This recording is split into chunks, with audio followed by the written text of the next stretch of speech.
말씀은 앞에 나온 내용과 연결된 내용이라 앞에 것을 어느 정도는 좀 알고 있어야 되는데요. 북이스라엘이 솔로몬이 죽고 나서 남쪽에도 왕이 솔로몬 아들이 왕을 하고 북쪽에는 솔로몬 아들이 아닌 다른 사람, 역군의 감독이었던 여로보암이 왕을 하게 되었습니다. 솔로몬 이후에 나라가 둘로 나누어진 것이죠. 그때 이 새롭게 출발한 첫 번째 왕으로 이렇게 섬기게 된 사람이 여로보암인데, 북쪽에서 나라를 시작했으면 하나님을 사랑하고 백성을 사랑하는 그 본질에 충실하면 새로 생겼어도 잘 될 것 아닙니까? 그런데 곧바로 1세대 첫 왕부터 우상을 섬기는 길로 잘못 들어서게 되었죠. 그래서 앞으로 이 열왕기가 계속되는 한 여로보암의 죄, 여로보암의 죄, 이렇게 여로보암의 길, 이렇게 얘기할 때 다 안 좋은 소리예요. 우상을 숭배하는 그 길로, 악한 길로 빠졌다, 이런 얘기죠. 그래서 하나님께서 남쪽에 있는, 오늘 나오는 표현대로 하면 이름은 없고요, 하나님의 사람이라고 하는 한 사람을 북쪽에 보내서 말씀을 전하게 하죠. 너희들이 우상을 숭배하는 그 제단이 갈라지고 그 제단 위에는 재가 쏟아진다. 그 말은 부정하게 되고 못 쓰는 제단이 된다 뿐만 아니고 한 300년 뒤에 일어날 일인데요, 이 제단에서 분향하고 제사를 드리는 사람은 오히려 그 제단 위에 제물이 되고 말 것이다, 죽는다는 얘기죠. 이런 끔찍한 하나님의 예언의 말씀을 전달하게 되죠. 가서 이런 위험한 이렇게 환경이겠죠. 왕에게 제단이 갈라지고 재가 쏟아지고 사람이 죽게 될 것이다. 이 제단, 우상을 섬기는 제단에서 아무리 우상을 섬기더라도 그 당시에 왕으로 있던 여로보암은 그 말을 듣고는 가만두지 않겠잖아요.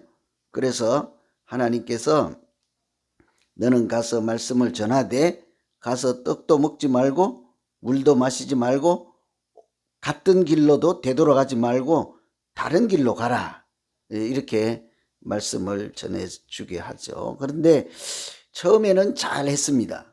이렇게 하나님의 사람이 거기까지 잘 하고, 오늘 말씀은 일을 다 마치고 말씀을 전하고 집으로 돌아갈 때 있었던 일이 오늘이에요.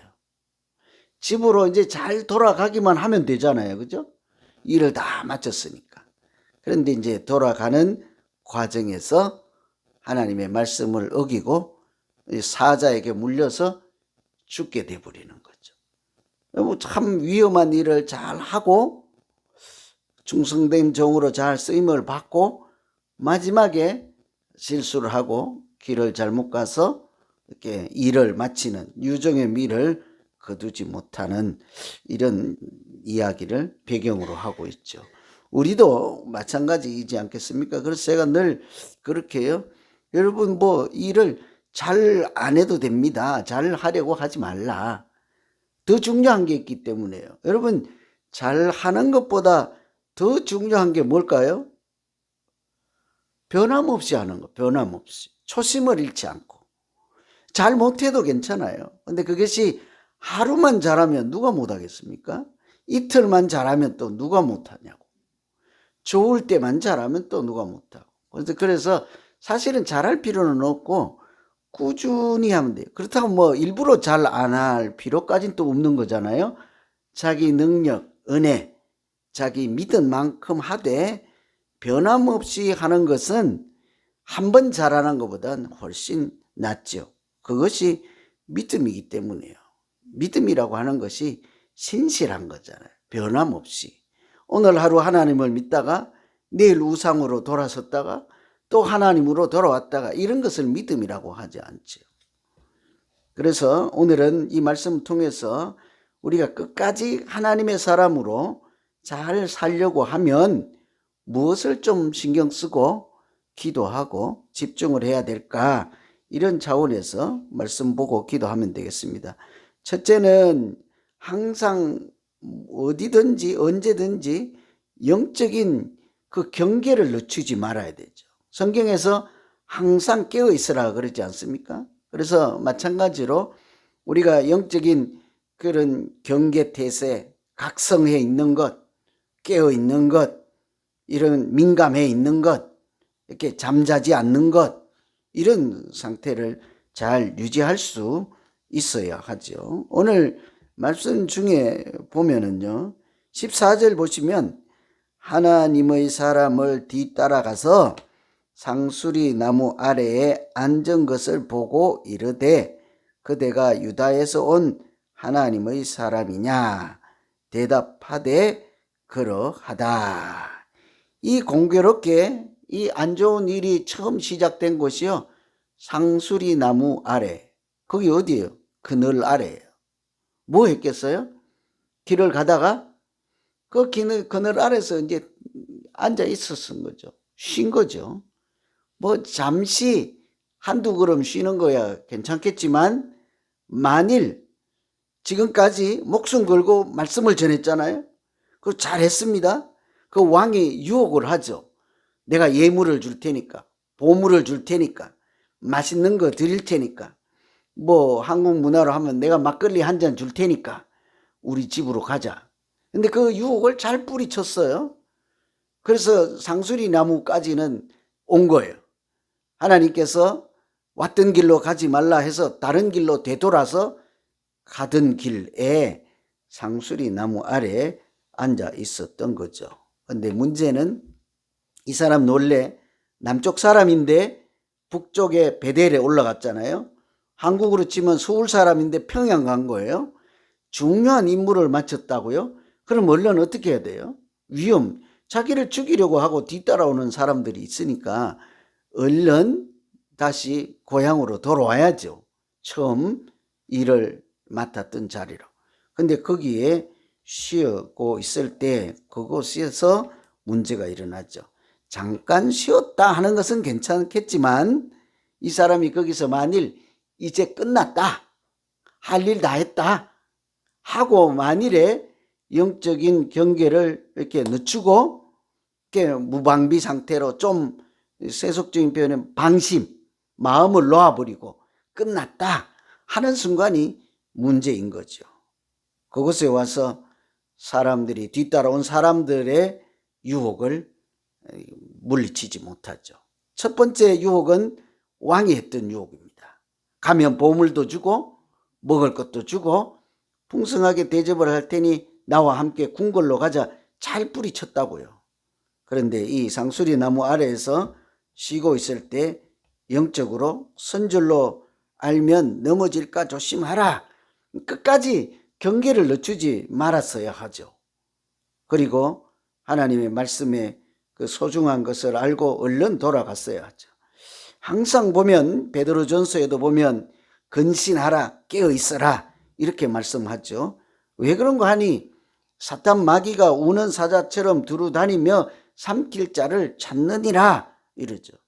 우리가 영적으로 깨어 있을 때는 좀 이렇게 공격이 들어와도 다 방어할 수 있습니다. 그런데 방심할 때는 누구든지 무너질 수 있는 거죠. 하나님의 사람이든 뭐 아무 상관이 없는 거죠. 얼마든지 무너질 수가 있는 거죠. 또 하나 우리가 염두에 둘 것은, 사람이 시험 들잖아요. 큰 일로 넘어지지 않습니다. 큰 일은 표시가 나가지고 그렇게 무너지지 않아요. 아주 사소한 일로 무너지죠. 시험에 들고 유혹에 넘어가요. 그런데 잘 보면요, 항상 징조가 있어요. 전조 증세가 있다고요. 그럴 때 시험에 넘어질 때 대개는 보면 영적으로 이미 무너진 것을 이렇게 감지할 수 있어요. 그래서 영적으로 느슨하고 무너지고 이렇게 되면 일이 나겠구나 하는 것을 감지할 수 있죠. 뭐 말이든지 기도든지 행동이든지 영적인 상태든지 이런 것을 보면 쉽게 알 수 있죠. 그래서 우리가 이렇게 끝까지 하나님의 사람으로 잘 살아서 하나님께 영광을 돌릴 만한, 그리고 우리 자신도 행복하게 살고자 하면 항상 깨어 있어야 되는 거죠. 그렇게 주무시지 말라 이런 것이 아니라 영적으로 자기 자신을 늘 돌아보고 살피고 시험에 들지 않도록, 그렇게 무방비 상태가 되지 않도록 자기를 자꾸 무장을 해야 하는 거죠. 그렇지 않으면 언제든지 큰일 아니라고 그랬습니다. 아주 사소한 말 한마디, 뭐 밥 한 끼, 아니면 뭐 그냥 눈총 하나, 아니면 뭐 손가락 하나, 얼마든지 넘어갈 수 있는 거죠. 그래서 우리가 믿음 생활에서 실족하지 않고 유혹에서 벗어나려면 항상 영적인 긴장감 놓지 않고 경계를 풀지 않고, 베드로전서 있는 말씀 그대로 하면 근신하라, 깨어있으라. 오늘 또 우리가 아주 평범하고 사소한 일 가운데서도 사탄 마귀가 우리를 우는 사자처럼 삼킬 것이라 하는 이 사실을 자각하고 있어야 하죠. 나 같은 사람은 아무도 해꾸지 안 할 거야, 너무 때리려고 그렇지 않습니다. 하나님의 이름을 가진 자는 누구든지 우는 사자처럼 삼키고자 하는 대상이죠. 우는 사자처럼 삼키는 사탄의 정체는 그런 사람들을 다 하나님으로부터 멀어지게 하는 거니까. 신앙 떨어지게 하고, 교회 못 다니게 하고, 기도 못하게 하고, 말 함부로 하게 하고, 뭐 여러 가지죠. 하나님의 사람답지 않게. 그래서 오늘 첫째로는 우리가 끝까지 잘 하려면 영적인 자기 상태를 점검하고 늘 경계를 늦추지 않아야 한다. 두 번째는 경계를 하고 있는 상태로만 안 되고요. 한 개 더 있어야 돼요. 분별력이 있어야 돼요. 영적으로 분별력이 있어야 돼요. 오늘 한번 18절 말씀 한번 보실까요? 그가 그 사람에게 이르되 나도 그대와 같은 선지자라. 천사가 여호와의 말씀으로 내게 이르기를 그를 내 집으로 데리고 돌아가서 그에게 떡을 먹이고 물을 마시게 하라 하였느니라 하니 이는 그 사람을 속임이라. 첫 번째 맨 앞에 그가 그 사람에게, 이게 무슨 말인가 하면 베델에 있는 한 사람이 하나님의 심부름을 하고 있는 그 하나님의 사람에게 말하기를 나도 당신 같은 하나님의 사람이요. 그러니 경계를 풀고 불안해하지 말고 무서워하지 말고 우리 집에 가서 떡도 먹고 물도 마시고 쉬었다 가십시오. 이렇게 한 거죠. 가야 할까요? 일단 말아야 할까요? 처음에는 안 갔습니다. 왕이 가서 떡도 먹고 물도 마시고 보물도 주겠다 할 때 그럴 수는 없나이다. 나는 하나님의 말씀을 받고 사역하고 있는 중이올시다. 하나님께서 말씀하시기를 떡도 먹지 말고 물도 마시지 말고 왔던 길로도 돌아가지 말라 했으니 나는 그대로 아무것도 당신으로부터 받을 것이 없나이다. 이렇게 한 거죠. 그런데요, 이번에는 하나님의 사람이라고 자기도 하나님의 사람이라 하고 두 번째 유혹을 받잖아요. 결과는 어떻게 됐을까요? 19절이죠. 이에 그 사람이 그와 함께 가서 그의 집에서 떡을 먹고 물을 마시니라 한 거죠. 뭐 이제 하나님의 말씀을 전하라 하는 말씀을 다 전했으니까 끝났잖아요. 시킨 거 다 했으니까. 그랬으니까 가서 물도 마시고 떡도 마시고 뭐 하루 이틀 좀 유람 좀 하고 그렇게 다시 예루살렘으로 돌아오면 되지 않겠어요? 사실은 끝난 것이 아니죠. 끝날 때까지는 끝난 것도 아니에요. 여러분 혹시 오늘 궁금하세요? 여기 대단한 분들이 와 계시잖아. 지금 텔레비전 안에서 축구 봐야 되잖아. 한국하고 일본하고 아시안게임 축구 결승전 하고 있어요. 누가 이겨야 돼요? 그래요? 당연히 이겨야 되죠. 이렇게. 근데 그 안 보고 여기 다 와 있잖아요. 유혹을 뿌리치고 다 와 있잖아요. 이제 뭐 저는 이제 기사로 신문 기사만 잠깐 보고 머리만 보고 왔습니다만 시작하고 2분 만에 골 먹혔잖아요. 1대0으로 졌잖아요. 근데 전반전 끝나기 전에 아마 동점 넣었을 거예요. 그래서 끝났다고. 그러니까 축구도 마지막 휘슬 끝날 때 끝난 것이 아니죠. 90분 다 요즘도 뭐 90분인지 모르겠습니다만 그때도 끝난 게 아니에요. 만일에 이제 오버타임 줘서 1분 남아도 한 골 넣으면 끝나는 거잖아요. 이 우리가 사는 원리도 마찬가지라고요. 끝날 때까지 이게 사실은 끝난 것이 아니죠. 근데 이 사람이 왕이 우리 집에 왕궁에 가서 떡도 먹고 물도 마시고 보물도 주겠다 할 때는 잘 거절했습니다. 사실은 따라가려면 그때 따라갔어야지. 거기는 아무래도 뭐 맛있는 것도 있을 거고 보물도 준다 했으니까. 이 하나님의 사람은 보물 준다 얘기는 안 했거든요. 우리 집에 가서 떡 먹고 물도 마시자. 나도 사람이라. 근데 끝에 뭔 말이 있어요? 끝에 왕이 제안했던 유혹과 똑같은데요. 마지막에 한 말이 들어있습니다. 나도 당신 같은 하나님의 사람이요. 천사가 내게 말씀을 주시기를 이렇게 얘기하라고 했소이다. 하고 다 얘기하고는요. 내용은 같아요. 왕이 했던 유혹. 먹고 마시고 더 가자 했는데 마지막에 보면 18절에 그를 속임이라 그랬잖아요. 속이는 말이었다고요. 그래서 우리가 이게 영적으로 신앙에서 넘어지지 않고 미혹당하지 아니하려면 천사의 소리를 잘 구별해낼 수 있어야 된다고요. 사탄의 소리를 잘 구별할 수 있어야 된다고요. 믿음으로 하는 소리인지 믿음 없어서 하는 소리인지를 잘 구별할 수 있어야 된다고요. 아마 이 중에 10중 8구는 어젯밤에 내가 환상을 보고 꿈을 꾸었는데 내일 8월 둘째 주일은 권사님 교회 가면 다리 다친대요. 아마 교회 안 나올걸? 그죠? 잘 구별해야 돼. 일단요. 이게 무슨 소리일까요? 하나님이 교회를 가지 말라 할까요? 그렇지 않다고.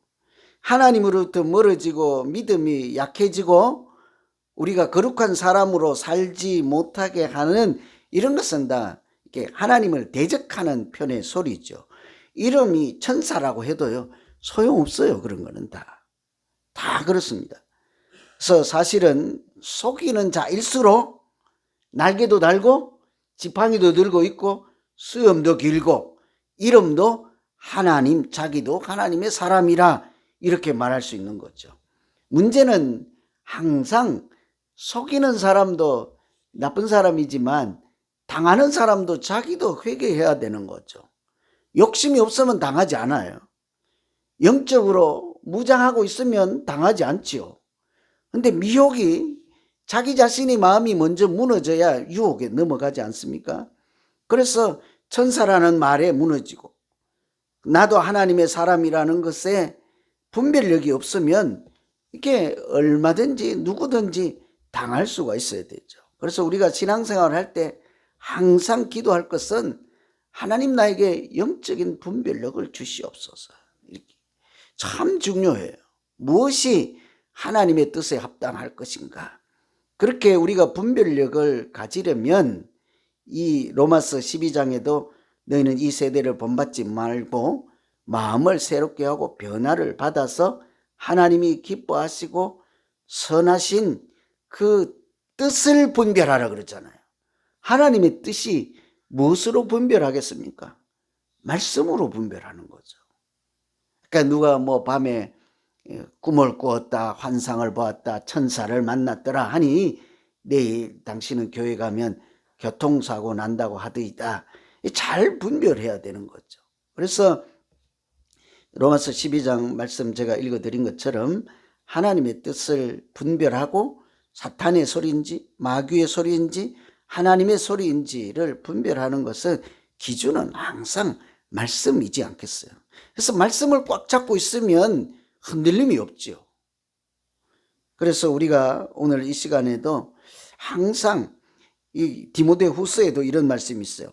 진리의 말씀을 옳게 분별하며 부끄러울 것이 없는 일꾼으로 인정된 자로 자신을 하나님 앞에 드리기를 힘써라. 뭐 성경 퀴즈하고 또는 뭐 이렇게 지식이 유창하기 위해서 말씀을 자꾸 암송하고 읽고 묵상하는 것이 아니죠. 내 자신을 방어하기 위한 말씀이지 않겠습니까? 항상 우리가 성령이 충만하고 말씀이 충만할 때 아무리 외부에서 유혹하고 우는 사자처럼 삼킨다 할지라도 말씀이 우리를 지키시고 붙잡고 있으면 틀림없이 하나님은 그 말씀이 능력이 되게 하시고 미혹에서 우리를 얼마든지 지키시고, 그뿐만 아니라 말씀이 여기 성경에 보면 우리가 가는 길에 등불이라 하잖아요. 어두운 길을, 인생의 길이 어둡잖아요. 갈팡질팡할 수밖에 없는 길이지만 빛이 되어서 그 빛이 인도하신다 하잖아요. 그래서 오늘은 하나님의 사람으로 한 번은 잘 살 수 있으나 끝까지 신실하게 하나님께 영광을 돌릴 때까지 잘 할 수 있는 것은 항상 자기 자신의 영적인 상태를 점검하고 경계를 늦추지 않고, 뿐만 아니라 딱 깨어 있어도 분별할 능력이 없으면 당한다고요. 말씀으로 항상 자기를 살피고, 자기 생각이 아닌 거예요. 하나님의 생각으로 늘 사물을, 대화를, 사람을, 사건을 살피며 기도할 때 하나님께서 우리를 미혹에서 우는 사자처럼 찾는 그 사탄의 공격으로부터 우리를 지키시고 얼마든지 거룩한, 정말 이름 그대로 하나님의 사람으로 살아갈 수 있도록 도우시고 함께 하실 줄로 믿습니다. 오늘 이런 기도 한번 같이 하죠. 여러분, 언제 누가 넘어질지 몰라요. 그죠? 그래서 오늘 한번, 하나님, 내가 지금 영적으로 느슨해 있습니다. 하던 기도도 안 하고, 하던 말씀도 안 읽고, 하던 봉사도 안 하고, 하던 그런 기쁨도 잃어버리고, 지금 영적으로 지금 무너진 상태이니 하나님 나를 회복시키시고 하나님 말씀으로 무장하고 성령으로 무장할 수 있도록 도와주십시오. 오늘 이렇게 같이 한번 기도하겠습니다. 각자 자기를 놓고 자기 위해서 기도하십니다. 하나님 아버지,